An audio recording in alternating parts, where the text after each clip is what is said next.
रामनगर उत्तराखंड के सरकारी हॉस्पिटल के अंदर यह है प्रधानमंत्री जन औषधि केंद्र, जहां पर दवाइयां नहीं है, सूना पिरान। और यह है रामनगर के प्राइवेट जेनरिक यानी सस्ती दवाइयों का केंद्र। देखिए भरा पूरा आपको दिखाई दे रहा है। रामनगर का यह दुर्भाग्य है कि जहां तो सस्ता जन औषधि केंद्र है सरकारी हॉस्पिटल में, वो खाली पड़ा है, सुनसान वीरान। लास्ट टाइम दिसंबर में आई थी। दिसंबर से दवाई नहीं आई यहाँ पे। वो हल्द्वानी के हैं शंकर सिंह बौरा। अच्छा, उनके अंडर में रहता है। अंडर में है। 4-5 बार आ गया मेरे को, 2-2.5-3 महीने से नहीं है, मिल रही है मुझे तो ये। अच्छा, जन औषधि केंद्र में दवाइयां नहीं मिली आपको? नहीं मिली कभी भी। अच्छा, तो कितना टाइम हो गया? लगभग काफी टाइम। मेरे भी रवि के बिंदास बोल में आपका स्वागत है। इसमें मौजूद हूं मैं रामनगर के पीपीपी मोड हॉस्पिटल में, लेकिन ये हॉस्पिटल में यहाँ दवाइयां मिलती हैं। ये है आपका जन औषधि केंद्र, और उसके क्या हाल है अभी आप देखिएगा।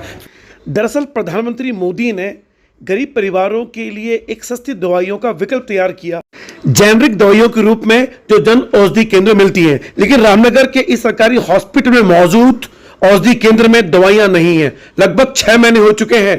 कहां जाएगा वो गरीब परिवार? हम जैसे मध्यम वर्ग के परिवार जो दवाइयों के भरोसे रहते हैं, उन्हें नहीं मिल रही हैं दवाइयां। देखिए इस रिपोर्ट को अंत तक। मैडम, ये दवाइयां आपकी बड़ी शिकायत रहती है, जन औषधि केंद्र में दवाइयां अवेलेबल नहीं है, लोग बोलते हैं। क्योंकि सर अभी कुछ पता नहीं है वहाँ से मेडिसिन कब आएगी। अच्छा, ये कब से ऐसा हाल है? अभी लास्ट टाइम दिसंबर में आई थी। दिसंबर से दवाई नहीं आई यहाँ पे? अच्छा, लेकिन यहाँ पे ना आपने बोर्ड लगाया ढंग से, कि कैसे पता लगेगा लोगों सर बोर्ड तो लगाया था। ये हॉस्पिटल के जब ये कुछ काम चल रहा था ऊपर, तो वो गिर गया था। अच्छा अच्छा, तो दवाई अभी तक दिसंबर से दवाई नहीं आई? बोल रहे हैं कि आने वाली है, ऑर्डर कर रखा है। अच्छा, क्या आपका नाम क्या है मैम? सर मैं अपना नाम नहीं ठीक, कोई बात नहीं, बताइए। अच्छा, दूसरा इसके कौन है, ऑनर कौन है यहाँ पे? इसके ऑनर वो हल्द्वानी के हैं शंकर सिंह बौरा। अच्छा, उनके अंडर में रहता है? अंडर में है ये। अच्छा, ठीक है ठीक है ठीक है। तो यहाँ दवाइयाँ है ही नहीं है? टाइम अभी कुछ ही है अवेलेबल, ज्यादा नहीं है। फिर हमने अपना कैमरा घुमाया अंदर की तरफ, हालांकि हमको मना किया गया, लेकिन हमने दिखाया कि देखिए कैसे सुने पड़े हैं ये रैकेट कैबिन, खाली पड़े हैं, सुने। कहाँ है वो दवाइयाँ, पूछती है आम जनता। जवाब कौन देगा? क्या दिखावे के लिए खोला गया है ये जन औषधि केंद्र? नहीं मैम, नहीं सर। बहुत लंबे समय से नहीं है। फिलहाल एक सज्जन आए। सर क्या नाम है आपका? रमेश चंद्र पांडे। रमेश पांडे जी, कौन सी दवाई लेने आए थे आप यहाँ पे? मैं हाई ब्लड प्रेशर के लिए। और कब से आप यहाँ? मैं 4-5 बार आ गया मेरे को, 2-2.5-3 महीने से नहीं है, मिल रही है मुझे तो ये। अच्छा, ये दवाइयाँ हैं। देखिए मैं, ये दवाइयाँ अभी अवेलेबल नहीं है यहाँ पे, ठीक है। आ गया मैं। और क्या उसे मैं तो रिटायर हुआ? अच्छा ठीक है।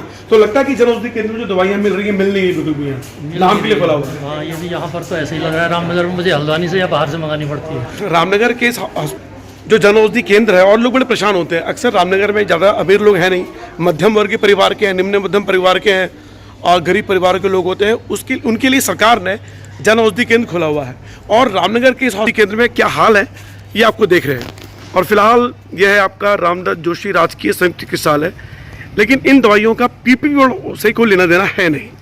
फाहिम सर जी। सर, ये दवाई आपने कभी ट्राई किया? दवाई कितनी बार ट्राई करी, आज तक कभी दवाई मिली नहीं है यहाँ पर कोई सी भी। जन औषधि केंद्र में दवाइयाँ नहीं मिली आपको? नहीं मिली कभी भी। अच्छा, तो कितना हाँ। टाइम हो गया? लगभग काफी टाइम हो गया। जब भी दवाई लेने के लिए आते हैं, यहाँ से लिख के देते हैं अंदर से, हम जाते हैं वहाँ पूछने के लिए, मैंने कहा ये है ही नहीं दवाई। तो मैंने कहा ये खोला क्यों है, फिर ये समझ में नहीं आता तो मेरे। कभी आपने आवाज नहीं उठाई इस पर? क्या किसके लिए उठाए आवाज? किसके लिए आवाज उठाए? फिलहाल देखिए यह आम नागरिकों की समस्या है। मुझे लगता है कि सरकार को इस पर ध्यान देना चाहिए। सरकारी हॉस्पिटल बगल में जन औषधि केंद्र खोला तो है, पर दवाइयां नहीं है। दुर्भाग्य है रामनगर का। तो सरकारी हॉस्पिटल में जन औषधि केंद्र के हाल तो आपने देख लिए।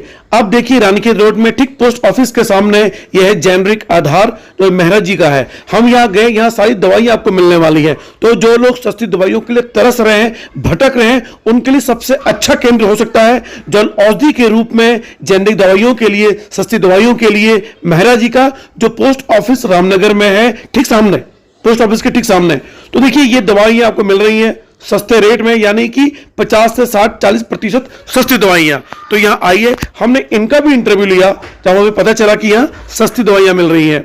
फिलहाल उदास निराश लोगों के लिए ये केंद्र हो सकता है। सरकारी हॉस्पिटल के अंदर जो जन औषधि केंद्र है, उसके क्या हाल है आपने देख लिए।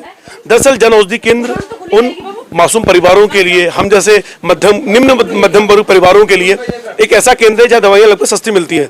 तो हमारे सामने सर, क्या नाम है आपका? जीवन मेहरा। मेहरा जी, आपका स्वागत है चैनल में। सर मैंने एक जन औषधि केंद्र देखा हॉस्पिटल में, एक मैं यहाँ देख रहा हूँ, यहाँ भरा पूरा मुझे आपको दिखाई दे रहा है। कितनी दवाइयाँ सस्ती होती हैं एलोपैथिक दवाइयों से?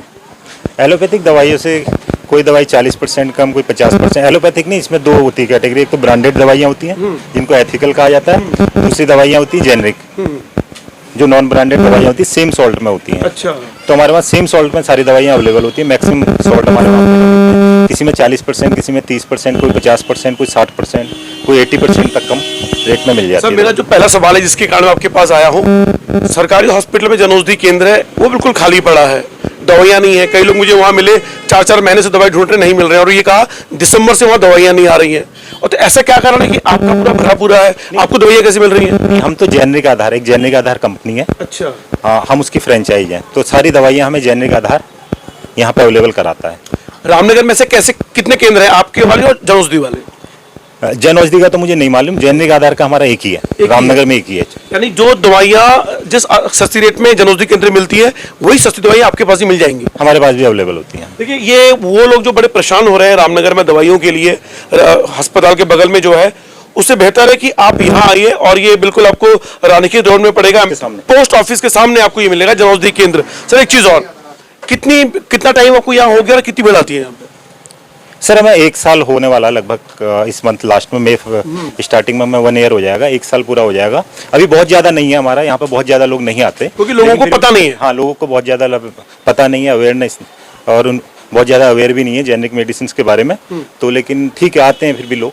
अच्छा, लोगों में कंफ्यूजन होता है कि जेनरिक दवाइयाँ में जो सस्ती हैं तो उसमें सॉल्ट के मामले में थोड़ा सा कमजोर होगा, दवाइयाँ कम इफेक्टिव होंगी, क्या ऐसा होता है? नहीं, ऐसा कुछ भी नहीं होता, सेम सॉल्ट होता है। और दूसरी कंपनियों द्वारा बनाई जाती है। जब एक कंपनी का, किसी भी कंपनी, किसी मेडिसिन का जब पेटेंट खत्म हो जाता है, पेटेंट के बाद फिर उसकी जेनरिक आ जाता है, उसका जेनरिक वर्जन आ जाता है, तो जेनरिक दवाई मार्केट में आ जाती है। अच्छा। तो सेम सॉल्ट होता है, सेम सॉल्ट में अवेलेबल हो जाती है। उम्मीद करता हूं कि आपको रिपोर्ट पसंद आई होगी। तो आपने सरकारी जन औषधि केंद्र के हाल देख लिए और एक प्राइवेट जेनरिक आधार के। फिलहाल सस्ते दवाइयों के लिए आपको आना है तो आइए, और लेकिन उम्मीद करता हूं कि सरकारी हॉस्पिटल के पास बना केंद्र, उसमें दवाइयां मिलेंगी। रवि के बिंदास बोल देखने के लिए शुक्रिया। जय उत्तराखंड।